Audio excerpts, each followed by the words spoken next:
আসসালামু আলাইকুম ভিউয়ার্স, আশা করি আল্লাহর রহমতে আপনারা সবাই ভালো আছেন। আপনাদের দোয়ায় আমিও ভালো আছি। আমার এই মুরগির খামারে এই দ্বিতীয় ব্যাচ মুরগি পালন করছি। প্রথমে আমি কালার বাট উঠাইছিলাম প্রোভিটার, তুষে পালন করছিলাম, মানে যেগুলো ধানের সোয়াল বলা হয়। আর এই ব্যাচটা সোনালী সুপার হাইব্রিড উঠাইছি। এই ব্যাচটা সম্পূর্ণ বালির ফলে পালন করা হয়েছে। তবে বালিতে পালন করা অনেক সুবিধা আছে, আর এগুলো ভিট বালি বলা হয়। যেমন অ্যামোনিয়া গ্যাস হয় না, খুবই সীমিত হয় না বলা ভুল, তবে খুবই সীমিত হয়। আর তুষে মানে ধানের চোয়ালে পালন করলে পর্যাপ্ত পরিমাণে অ্যামোনিয়া গ্যাস হয়, বারবার তুষ বদলাতে হয়।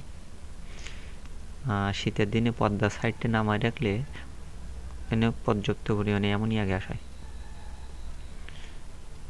আর বালিতে পালন করলে অ্যামোনিয়া গ্যাস হয় না, আর মুরগিগুলো অনেক সুস্থ থাকে, ওষুধ খরচও কম লাগে। এক বালিতে আপনার পুরো ব্যাচটাই পালন করা হয়ে যাবে, তারপরেও বালি ভালো থাকে।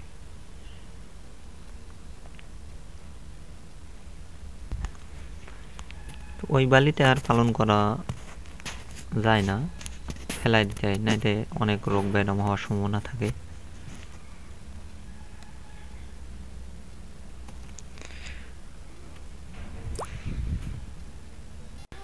তবে আমার কাছে মনে হয় বালিতে পালন করাই সবচেয়ে ভালো। বালি খুব একটা নাড়ানোও লাগে না, ধানের চোয়াল প্রত্যেকদিন নাড়ানো না লাগে। এ কারণে এটাই আমার কাছে সবচেয়ে ভালো মনে হয়।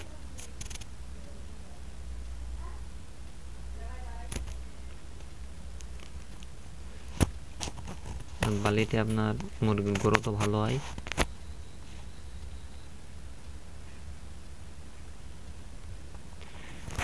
আর একটা বিষয়, তুষে আপনার অনেক টাকা খরচ হয়, আর বালিতে মানে অর্ধেকেরও কম খরচ হয়। যেখানে আমার এই এক ব্যাচ মুরগি পালন করতে তুষ খরচ হতো 4,000 টাকা, সেখানে আমার 15 থেকে 1600 টাকায় মিলে যাচ্ছে। তবে আমার কাছে মুরগির সুস্থতার দিক থেকে সব দিক থেকে মিলাই, খরচ খরচার দিক থেকেও বালিটাই আমার কাছে ভালো মনে হয়।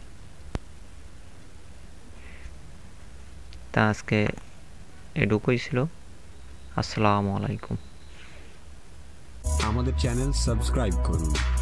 আমাদের পরবর্তী ভিডিও আপলোড হওয়ার সাথে সাথে নোটিফিকেশন পেতে সাবস্ক্রাইব বাটনের পাশে বেল আইকনটিতে ক্লিক করুন। এই ভিডিওটি ভালো লাগলে লাইক করুন, বন্ধুদের সাথে শেয়ার করুন। আমাদের চ্যানেলে কি ধরনের ভিডিও দেখতে চান তা কমেন্টে লিখে জানান।